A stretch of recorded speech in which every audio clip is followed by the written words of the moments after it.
উপজেলা বিএনপির সভাপতি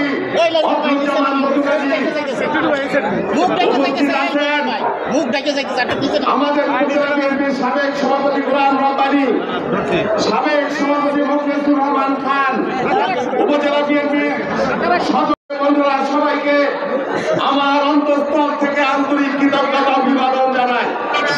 প্রিয় বন্ধুরা, এই সংক্ষিপ্ত সমাবেশে প্রথমেই আমি স্মরণ করতে চাই বাংলাদেশের বহুদলীয় গণতন্ত্রের প্রবক্তা, বাংলাদেশের গণতন্ত্রের অগ্রযাত্রার মহানায়ক, বাংলাদেশের কৃষি বিপ্লবের মহানায়ক, বাংলাদেশের মুক্তিযুদ্ধের ঘোষক, বাংলাদেশের রণাঙ্গনের একজন যোদ্ধা শহীদ রাষ্ট্রপতি জিয়াউর রহমানকে, যিনি আজ থেকে ৪৭ বছর পূর্বে বাংলাদেশের মাটি মানুষ বাংলাদেশি জাতীয়তাবাদের ভিত্তিতে দল প্রতিষ্ঠা করেছিলেন।